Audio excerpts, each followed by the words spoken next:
શ્રી કિરીટદાન સાહેબનો. આ નિબંધન 2024 આ બે જે ઉઠા કહીએ આપણે એની વચ્ચે કેટલું મોટું અનુભવ વિશ્વનું આખી વેરાયટીઝ પડી છે. 20 નિબંધની અંદર કેટલી બધી એવી ઝીણી ઝીણી વાતો, કદાચ આ વાત લોકોને એવી ન સ્પર્શતી હોય, આ તો બહુ કોમન વાત છે, પણ મને એવું લાગે, મને સ્ટુડન્ટ્સ મેં બી કહેતી હોઉં કે જે વાત ખૂબ ચવાઈ ગયેલી હોય ને એ વાત ખૂબ જરૂરી હોય, ત્યારે જ લોકો વારે વારે ચાવતા હોય ને. મને એવું લાગે છે કે આ બહુ અદ્ભુત હશે. આપણે બધા વાંચશું અને અલગ અલગ ભાવ વિશ્વો, અલગ અલગ ભાવ પ્રદેશોમાં આપણે વિહાર કરશું એવી આશા છે. બીજી એક તમને બધાને નવાઈ લાગશે, પણ હું હર્ષદભાઈ ત્રિવેદીને પણ નહોતી જ ઓળખતી. 2000 બહુ સરસ, બહુ સરસ. પણ તમને કોણ ઓળખે છે એની હવે હું વાત કરું. 2019માં જુહી મેળામાં મારે જવાનું થયું. હું રાજકોટ રહેતી ત્યારે. જુહી મેળામાં ગઈ એટલે અમુક બધા મિત્રો સાથે હું અહીંયા આવેલી. નવું મેં ત્યાં એક વામા કરીને ગ્રુપ ચાલુ થયું હતું, એ મેં જોઈન કર્યું અને અમે બધા સાથે બેસીને થોડું જજુ આવી કવિતાઓ કરીએ ને બધા બેસીએ ને કંઈક વાતો કરીએ ને એવું. ત્યાંથી નક્કી કર્યું 4 જણા ભેગા અહીંયા જુહી મેળામાં આવ્યા. સૌથી પહેલો જુહી મેળો પણ ત્યાં અમારા વામામાં થયો હતો, એ વાત પણ મને આનંદ આપ્યો. તો જુહી મેળામાં આવી બિંદુબેનને મેં જોયા. બિંદુબેન ઓન સ્ટેજ આવ્યા. આપણે કેફિયત એમની રજૂ કરવાની હતી. એમની જે જર્ની જે હોય, લિટરરી જર્ની જે લખ્યું છે એમણે, એની એને વાત કરવાની હતી. ત્યારે એમણે સરસ રીતે પોતાની વાતમાં એક વ્યક્તિનો ઉલ્લેખ કર્યો. મને એ વ્યક્તિની દાઢી દેખાય, એ વ્યક્તિના વાળ દેખાયા. મને એટલું બધું એક ફિક્શનલ એક યુગલ મારી અંદર મારી ઇમેજિનેશનમાં ઊભું થયું.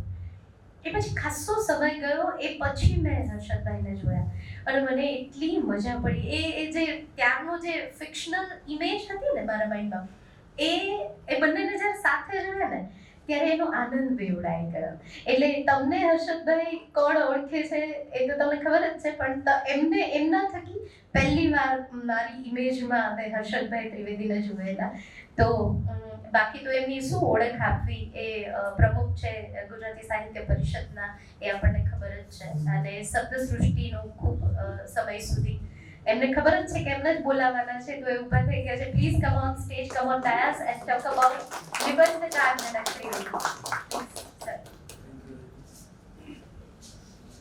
મારા વિશે બહુ જરાજુ સાંભળવા કરતા ઊભા થઈ જવું.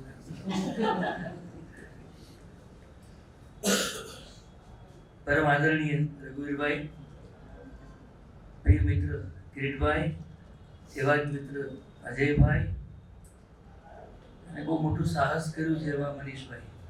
આ સમયમાં પુસ્તક છાપવું બહુ અઘરી વસ્તુ છે, અને પાછું પ્રસંગે છાપીને આપવું એ વધારે અઘરું છે. અને મનીષભાઈની એવી ટેવ છે કે જ્યાં કોઈ બાત ન ભરે ત્યાં એ ભરે છે. એટલે પહેલા તો અભિનંદન તમને આપું. સામે બેઠેલા બેન સરોજબેન, શિલ્પા, પછી ધર્મેન્દ્ર, એટલે નરસિંહ મહેતાએ નિર્વંશ માંગેલું ખબર છે. નરસિંહ મહેતા એમ કહ્યું કે મારું નિર્વંશ થાય. હું એમ કહું છું કે જનક જેવો પરિવાર બધાને મળે. સૌમિત્ર પણ બેઠો છે. બધાના નામ લઈને કહી શકાય, જયદેવભાઈ, પણ આપણે એવી ઔપચારિકતામાં બહુ પડીએ નહીં. તમને થશે કે વાર્તા જેને પારિતોષિક મળ્યું છે, ખળખળ, એને પારિતોષિક અપાઈ ગયું, એમની કેફિયત પણ અપાઈ ગઈ.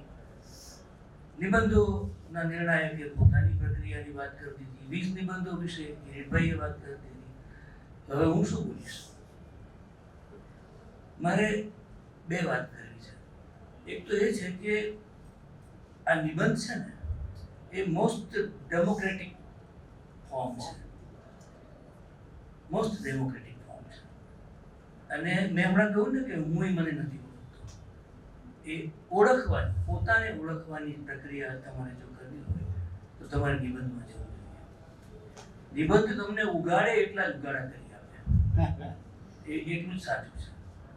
નિબંધ આપણે ત્યાં નર્મદથી માંડીને નૈના વાઘેલા કે નિલેશ સુધી એની પરંપરા બહુ મોટી, આપણે અત્યારે બધામાં વિગતોમાં ના જઈએ. પણ ભોળાભાઈને એક વખત કોઈએ પૂછેલું કે તમે વિદિશા નિબંધ લખ્યો, અમે બહુ રસથી વાંચ્યો, અનેક વાર વાંચ્યો, પછી અમે વિદિશા ગયા તમારો નિબંધ વાંચ્યો, પણ તમને જે જોવા મળ્યું ને એ તો અમને જોવા જ ન મળ્યું. આ છે નિબંધનું રહસ્ય. તમે જે કંઈ જુઓ છો એ જો તમારે સીધે સીધું લખવાનું હોય તમારે તમારું કંઈ કામ નથી. તમે જે નથી જોયું એનો દખારો કરવાનો હોય તોય મારે તમારું કંઈ કામ નથી. પણ તમે જે જોયું છે એમાં તમારી જાત સંડોવણી કેટલી છે, અને એ જોતા જોતા તમારી અંદર કેવી કેવી સંવેદનાઓ જાગી, એ જો પ્રગટ થતું હોય, એટલે કે સર્જક પ્રગટ થતો હોય તો મને રસ પડે. નિબંધ એક એવું સ્વરૂપ છે કે એમાં નિબંધકાર પોતે ગેરહાજર રહી શકે, એને સતત હાજર રહેવું પડે, અને સતત હાજર રહેવું પડે, અને એ સતત ન દેખાય એની કાળજી રાખવાની છે. નિબંધ છે એ બહુ, આમ તો સાહિત્યનું કોઈ પણ સ્વરૂપે પડકારરૂપ હોય છે. તમે નવલકથા લખો તો 1000 જાતના પડકાર છે, પાત્રો, પરિવેશ, પરિસ્થિતિઓ, સંઘર્ષો, સંવાદો, ઘણું છે. વાર્તા લખો તો પાડીએ છે. નિબંધનું આમ જુઓ તો કોઈ સ્વરૂપ નક્કી નથી. બીજા બધા સ્વરૂપોને કોઈને કોઈ ફાયદો છે. દાખલા તરીકે હું ગઝલ લખું તો મને લતીફ અને કાફિયા મદદ કરે. હરણ હોય તો પછી મરણ આવે, તરણ આવે, કરણ આવે, ચરણ આવે, જે કંઈ આવતું હોય એના પ્રાસ એ આવે. આડી લીટીમાં મને મારો ગઝલનો છંદ મદદરૂપ થાય, લઘુ ગુરુના સ્થાન નક્કી હોય. વાર્તામાં મને પાત્રો મદદ કરે, મને પરિસ્થિતિઓ મદદ કરે, પાત્રોની ભાષા મને મદદ કરે. હું નવલકથા લખું તો બીજું અનેક મોટું કલર હોય, એ મને મદદ કરે. નિબંધમાં મને કોઈ મદદ ના કરે. નિબંધ છે ને એ એવું છે, એવી ડોટ લઈને તમારે નીકળવાનું છે કે જેનું અજવાળું અમુક અંતર સુધી જ પડે, પછી તમારે આગળ ચાલવું, પછી અજવાળું આગળ ચાલે. એ મોટો શેરડો નથી લાઈટ, એ તમારે તમારું અજવાળું શોધવાનું હોય. નિબંધની મજા એ છે કે એ બધી જ કળાઓને પોતાની અંદર સમાવે છે. તમે સંગીત વિશે પણ નિબંધ કરી શકો, તમે ચિત્રકળા વિશે પણ નિબંધ કરી શકો, તમે ગામડા ગામના કોઈ દ્રશ્ય વિશે પણ નિબંધ કરી શકો. અને કિરીટભાઈએ કહ્યું એમ કે ચરિત્ર કોઈ એક વ્યક્તિ કે એને લઈને પણ તમે નિબંધ એ નિર્બંધ છે, એ ખરા અર્થમાં નિર્બંધ છે. એમાં તમે કંઈ પણ લખી શકો, પણ એનો અર્થ એવો નથી કે તમે કંઈ પણ લખી શકો. નદી વહે એ પાણી એનું પોતાનું હોય, ગતિ એની પોતાની હોય, પણ એ પોતાના કાંઠા પર એ પોતે જ સર્જે છે. અને એ કાંઠા જ્યારે એને નાના પડે ત્યારે છરી વળે છે. એટલે કે છરી વળે છે ત્યારે પણ એક બીજો કાંઠો ઊભો કરે છે. એ જ અર્થમાં એ ડેમોક્રેટિક છે. નિબંધમાં બધી જ શક્યતાઓ ભરપૂર પડી છે. પણ તમે નિબંધ શેમાં વ્યક્ત કરશો? તો કે તમારી પાસે ભાષા નામનું એક શસ્ત્ર છે, એક ભાષા નામનો એક આધાર છે, એમાં તમારે વ્યક્ત થવાનું છે. અહીંથી હવે સાંકળી ગલી શરૂ થાય છે, કારણ કે ભાષા સિવાય તમારી પાસે કોઈ આધાર નથી. અને ભાષામાં તમારે ચિત્રો દેખાડવાના છે, તમારે કેમેરા ફેરવવાનો છે, તમારે રંગો બતાવવાના છે, તમારે ગતિ બતાવવાની છે, તમારે પાત્રોને જીવતા કરવાના છે. એ એકમાત્ર આધાર તમારી ભાષા છે. આપણે લડાઈ કરવા જઈએ અને આપણી તલવાર જ બુઠી હોય તો આપણે શું થાય? મારે નિબંધકારને એ કહેવું છે, હું એને નિબંધકાર કહું, બીજાની મુઠ્ઠીમાં આખી ભાષા હોય, એને શબ્દ માટે ફાંફા ના પડવા દે.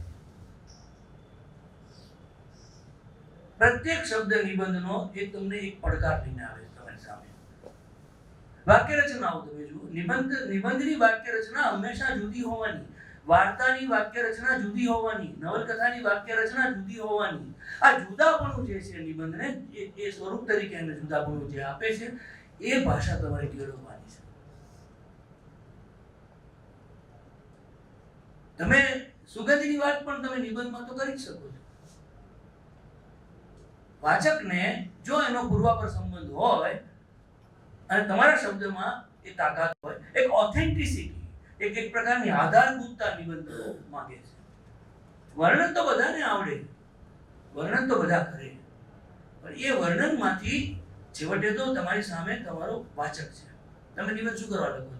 તો કે વાચકો વાંચે, નહીં તો પ્રકાશિત કરવાની જરૂર જ નથી ને આપણે ડાયરીમાં આપણે રાખી મૂકીએ. એટલે તમને અપેક્ષા છે કે સામે કોઈક વાંચે, અને વાંચે એટલે પ્રતિભાવ પણ આપે. આ બંને વસ્તુ છે. એ પ્રતિભાવ એવું નથી કે લેખકને સીધે સીધો મળે. એ વાંચતો હોય ત્યારે એના મનમાં પ્રતિભાવ જાગતો હોય. હું અમુક સુગંધની વાત કરું, કરેણના ફૂલની, પીપળની હું વાત કરતો હોઉં, અને અચાનક રસોડામાંથી શીરા શેકાવાની સુગંધ આવે, એ બેને મારે કેવી રીતે ભેગી કરી? અને શબ્દ દ્વારા, જેથી મારા વાચકને પણ એને પૂરેપૂરો અનુભવ થાય. આપણે ગામડાના વાતાવરણનો નિબંધ લખીએ, નિબંધને કશું કોઈ છોછ નથી, એમાં કોઈની વાત બાકી નથી, બધાને સ્થાન છે. પણ આપણે કેમેરાની કળા જાણતા હોઈએ તો કેટલુંક આપણે લોંગ શોટમાં જોતા હોઈએ છીએ, અને કેટલુંક આપણે ક્લોઝઅપમાં જોતા હોઈએ છીએ, કેટલુંક આપણે મિડલ શોટમાં જોતા હોઈએ છીએ. એ જે વિવેક છે કે કઈ વસ્તુને કેટલું મહત્વ આપવું, અને મહત્વ આપો છો ત્યારે પણ એની અર્થછાયાઓ ક્યાં સુધી પહોંચે છે, એ નિબંધકારના મનમાં હોવું જોઈએ. અને આ બધું તમને કહું કે એક થી 1, 2, 3, 4, 5, 58, 99, 100 એમ નથી લખાતું. એવી રીતે નિબંધ નથી થતો. નિબંધ 35 થી પણ શરૂ થાય, 67 થી પણ શરૂ થાય, 45 થી પણ શરૂ થાય, 58 થી શરૂ થાય, 2 ઉપર પણ આવે. એ સ્વરૂપની મજા એ છે કે સર્જકને ઉગાડે છે. ગામડાનો નિબંધ લખીએ ત્યારે ગામડું બરાબર આપણે ઊભું કરીએ, તળાવ, વૃક્ષો, બળદ, ગાડું, ફલાણું જે કંઈ હોય, વાતાવરણ, સવાર સાંજ બધું. નિબંધકારની ભાષા કઈ હોય? નિબંધકારે પાર્ટી બનવાનું નથી. નિબંધકાર જો નિબંધની અંદર પોતે ઓગળી જશે તો એ નિબંધ ક્યારેય આગળ ઊભો નહીં રહી શકે. એટલે તમે કોઈ પાત્ર અંદર આવતું હોય અને એ ગામડાની બોલી બોલતો હોય, ચમચા જતા શું છે, શું કામ હતું, તો તમે એ લખો, પાત્રના મુખે તમે એ ભાષા મૂકો. પણ આખો નિબંધ, હમણાં કહ્યું કિરીટભાઈએ કે અજયભાઈએ, આખો નિબંધ તમે બોલીમાં લખો તો એ માન્ય નથી. કારણ કે એ નિબંધ છે એ પ્રશિષ્ટ રૂપ છે, એ સ્વરૂપ છે એ પ્રશિષ્ટ સ્વરૂપ છે, અને એની પ્રશિષ્ટતા એ એની ભાષામાંથી વ્યક્ત થવી જોઈએ. હું જ્યારે, મને યાદ છે, અજય યાદ કરાવ્યું એટલે કહું કે માંડવીની પોળના મોર એના નિબંધો લખતો હતો, તો માંડવીની પોળના મોર પર્ટિક્યુલર એ નિબંધની વાત કરો, તમે એની ભાષા જોજો. મેં લખ્યું છે એ વાત હમણાં ભૂલી જાઓ. તો એની અંદર તમને જેટલા એના સ્તર મળે છે ભાષાના, એ દરેક અનુભવ આધારિત છે, દ્રશ્ય આધારિત છે, અને સમગ્ર જે એનો પરિવેશ છે એને પ્રગટ કરવા માટે છે. નિબંધ છે એ તમારે એક મોટો કેનવાસ છે તમારી પર, અને એમાં તમારે એક ચોરસ ખાલી ફ્રેમ લેવાની છે, એ કોઈ જગ્યાએ મૂકવાની છે. એ તમે જે મૂકશો એ કેન્દ્રમાં આવશે, અને બાકીનું બધું ડિફ્યુઝ થઈ જશે. એ ડિફ્યુઝ થાય છે એનું પણ એટલું જ મહત્વ છે. તમે દિગીશભાઈના નિબંધો વાંચો, 1.5 પાનાનો નિબંધ હોય, પણ એ નિબંધ વિશે વાત કરવા બેસીએ ત્યારે ખબર પડે કે ઓહ, એની પાછળ કેટલું બધું છે. કહેવાની કળા જેટલી મહત્વની છે એટલી નહીં કહેવાની કળા પણ મહત્વની છે. શું નથી કહેવાનું એની નિબંધકારને ખબર હોય છે. ભાષાની અશુદ્ધિઓ તો હું તો મારું ચાલે તો હું તો ફતવા બહાર પાડું. ઘઉં શબ્દ આપણે ઘઉં ખાઈએ, રોટલી ખાઈએ, ઘઉં, તો ઘઉં લખતા ન આવડે મારા નિબંધકારને, એ ઘઉં લખે, ઘઉં, તો ઈદમ આશ્ચર્ય. તમે સાહિત્ય સર્જન કરવા નીકળ્યા છો, તમારા હાથમાં તલવાર છે, બુટી છે, નહીં ચાલે. એક શબ્દની તમને જરૂર છે, આવી ગયું. એક વાક્યની જરૂર છે, આવી ગયું. પછી જે રીતે આવ્યું છે ને જે રીતે મુકાયું છે એનો વિકલ્પ કદી વિચાર્યો જ ખરો? આપણે વિચારવું જ નથી મુકાતા. જેમ આવે એમ આવે, એટલે ઉપરથી ઉતરી આવે એવી રીતે. એમાં સરસ્વતીએ કોઈને અડધી રાતે ઉઠાડીને કહેતી નથી કે બેટા ઉઠ, ચાલ હું તને લખાવું, તું નિબંધ લખ. એવું કશું થતું નથી. માથામણ કરવાની હોય છે, માથાફોડ કરવાની હોય છે. કોની સાથે? જાત સાથે ને ભાષા સાથે. એટલે નર્મદે કહ્યું કે નિબંધ લખવા એ જેવી તેવી વાત નથી. એ કઈ ડરાવવા માટે નથી કીધું આને. એ જાત અનુભવ છે કે નિબંધ લખવા એટલે શું. નિબંધમાં તમે ગમે ત્યારે ફંટાઈ જાઓ. નિબંધમાં તમે ગમે ત્યારે પેલું એક વહેણ ચાલતું હોય ને અચાનક કંઈક અવરોધ આવે ને અનેક વહેણમાં એ ફંટાઈ જાય. તો નિબંધકારની ગતિ જે છે એ બિલકુલ સ્વૈર વિહારની હોવી જોઈએ. રામનારાયણ પાઠકે કહ્યું ને આ સ્વૈર વિહાર, સ્વૈર વિહાર. પણ સ્વૈર વિહારનો અર્થ એવો નથી કે અશિસ્ત. એ પોતે પોતાની શિસ્ત ઊભી કરવાની છે અને પ્રત્યેક નિબંધે જુદી ઊભી કરવાની છે. એક નિબંધ સરસ થયો, એક નિબંધ બધાએ વખાણ્યો, એક નિબંધ સરસ છપાયો, એક નિબંધને ઇનામ મળી ગયું એટલે બીજો નિબંધ આવડી જ જશે. મહેરબાની કરીને એવા કોઈ બ્રહ્મ ના રહેતા. પ્રત્યેક નિબંધ એ તમારા માટે પડકાર છે. એક વખત આવડે એટલે બીજી વખત આવડે જ એવું નથી. આ મોટા મોટા સર્જકોનો અનુભવ છે. અને નિબંધ ક્યારે વાર્તા બની જાય તમને નહીં ખબર પડે. નિબંધ ક્યારે માત્ર સ્થૂળ વર્ણન બની જાય તમને નહીં ખબર પડે. મારે કહેવું છે એ કે તમે જે કંઈ વર્ણન કરો, જે કંઈ એમાં મૂકો, એમાંથી સરવાળે શું નીપજે છે. આપણે નિબંધ લખતા હોઈએ છીએ ત્યારે આપણા મનમાં કોઈ એક વિચાર હોય છે. પણ યાદ રાખો કે આ એક લીલા છે, એક પ્રકારની નિબંધ છે, લલિત નિબંધ. એને આપણે અંગત નિબંધ, પર્સનલ એસે કહીએ છીએ. એમાંથી અંગતતા જો ઓછી થઈ જાય અને બહારનું જ વર્ણન વધી જાય તો એ સમતુલા ગુમાન બેસશે. એટલે લેખકે ભાષાને પોતાની સાથે બરાબર કસીને ચાલવાનું છે. ભાષાથી જુદા પણ નથી થવાનું અને ભાષામાં ઓગળી પણ નથી જવાનું. બીજી વાત, જે સત્ય તમને દેખાય છે એનું એક લખવાનું હોય. ઘણા લોકો કે આ બરાબર જોયેલું છે, મેં સગી આંખે જોયેલું. અરે ભાઈ, તે જે જોયું એ નિબંધ નથી જોયો. એ કુદરતી રીતે રચાયેલું એક દ્રશ્ય જોયું છે. નિબંધ તો તમારે રચવાનો છે અને તમારા હાથમાં છે બધું. તમે પોતે જ સત્તા વાળા છો, તમે પોતે જ ભગવાન છો, તમે પોતે જ સરસ્વતી છો, તમારા હાથમાં કલમ છે. તમે એમાં ફેરફાર કરી શકો જરૂર. તમારી કલ્પનાને કામે લગાડી શકો, તમે તમારી ઉર્મિઓને કામે લગાડી શકો, તમારી સંવેદનાને કામે લગાડી શકો. નિબંધ જે દેખાય છે એ લખવા માટે નથી, શું હોઈ શકે એ બતાવવાનું છે. અને એમાં તમારી કલ્પના કેટલી ઉડ્ડયન કરી શકે છે એનો એમાંથી હિસાબ મળે આપણને. એટલે નિબંધ એકદમ લીલિયા ચાલે એની ભાષા, એવું એક અદભુત સ્વરૂપ છે. એટલે નિબંધ તરફ આ યુવા પેઢીને લખવાનું મન થાય, એ તરફ જવાનું મન થાય એવો એક અવસર ઊભો કર્યો છે જનકભાઈના નિમિત્તે એમના પરિવારે. જનક બહુ અદભુત માણસ હતો. એ મારો મિત્ર હતો એ તો બરોબર છે, પણ એ લાંબુ ન જીવાય એ જુદી વાત છે. પણ એક વંટોળિયા જેવો માણસ હતો. એની અંદર એક આગ પડી હતી અને એ ગમે ત્યારે ભૂકે અને ગમે ત્યારે ઉડે. તમારે તમારી જવાબદારી ત્યારે ચાલવાની. આવા વ્યક્તિત્વ બહુ ઓછા હોય છે. જનક ગમે ત્યારે કોઈ પણ સમયે કંઈ પણ કરી શકે, એટલે કે નખશીક સર્જક. જેમ નિબંધમાં ગમે ત્યારે કોઈ પણ ક્ષણે કંઈ પણ બની શકે, એ જીવનમાં એને જનકમાં કંઈ પણ બની શકે એવો એ સર્જક. એનું જીવવાનું લખવાનું જુદું નહોતું. આવા એક જે સર્જક હોય એને આપણે આ રીતે સ્મરણાંજલિ કહો તે પોતે. પણ એ એક છેવટે તો આ બધું તમે સાહિત્યને પુષ્ટ કરવા માટે કરી રહ્યા છો અને એમાં કોઈ વ્યક્તિગત સ્વાર્થ નથી. હા, એક નાનકડો સૂક્ષ્મ સ્વાર્થ હોય કે મારા પિતાનું નામ એ બોલાતું રહે. જિંદગીનો એ જ સાચે સાચ પડઘો છે ગની, હોય ના વ્યક્તિ ને એનું નામ બોલાય કરે. તો વ્યક્તિ ના હોય ને એનું નામ બોલાય કરે તો બહુ સારી વાત છે, બહુ સરસ વસ્તુ છે. પણ બીજા બધા અનેક સ્વરૂપો છે. વાર્તા છે, કવિતા છે, નાટક છે, નવલકથા છે, બધું ઘણું છે.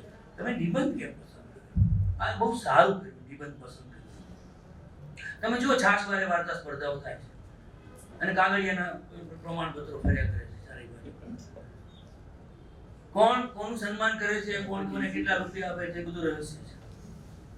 5 જણા ભેગા થઈને પ્રમાણપત્રો છાપી નાખે, કોમ્પ્યુટર ને આ બધું આવતા ડિજિટલ યુગમાં બધું સરળ છે. કોઈને વાર્તા મનીષી બનાવી દઈએ, કોઈને વાર્તા નિધિ બનાવી દઈએ, કોઈને કંઈ પણ બનાવી દઈએ. આ બધું આપણા હાથમાં છે.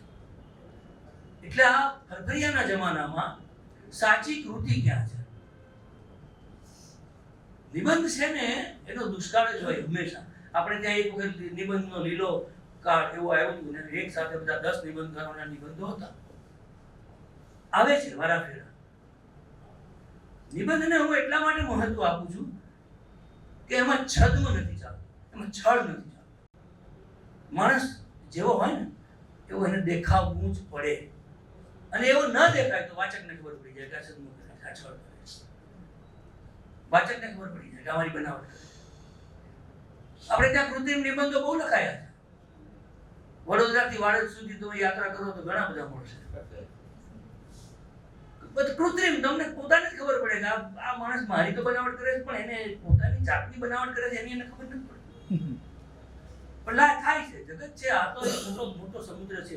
એમાં માછલીઓ હોય, કરચલાઈ હોય ને શેવાળે હોય ને બધું શેવલા મોતી બધું હોય, એ બધું સહ અસ્તિત્વ છે. પણ એ લોકો આપણને એમ શીખવે છે કે આવા નિબંધો નહીં લખવાના. એ પણ એક શિક્ષણનું કાર્ય છે, પ્રત્યક્ષ ઉદાહરણ કે આવો નિબંધ ન લખાય. એ નિબંધકારની જવાબદારી બહુ મોટી છે. હું એને એ રીતે પણ જોઉં છું કે નિબંધ છે એ આપણી સંસ્કૃતિ એટલે આજે પેલા અમુક પ્રકારના લોકો જે કહે છે એ મારા મનમાં નથી. સમયનો એક વ્યાપક સંદર્ભ છે જેમાં આપણે બધા જીવીએ છીએ.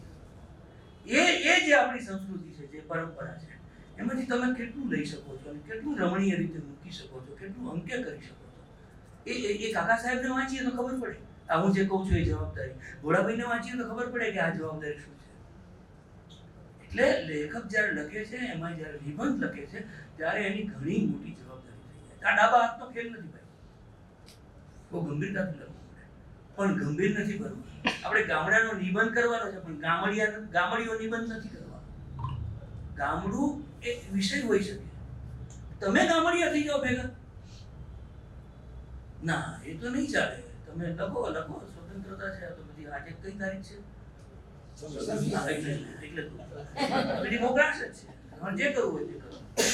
પણ નિબંધ છે એ ક્યાંક ને ક્યાંક આપણને બાંધે છે. ભલે નિર્બંધ હોય તો પણ એક વ્યાપક બંધન, તમારે 2 કાંઠાનું બંધન તો સ્વીકારવું જ પડશે. અને 2 કાંઠાનું બંધન સ્વીકાર્યા પછી તમે ગમે એટલા ખળખળ વહો, એની સામે કોઈ વાંધો નથી.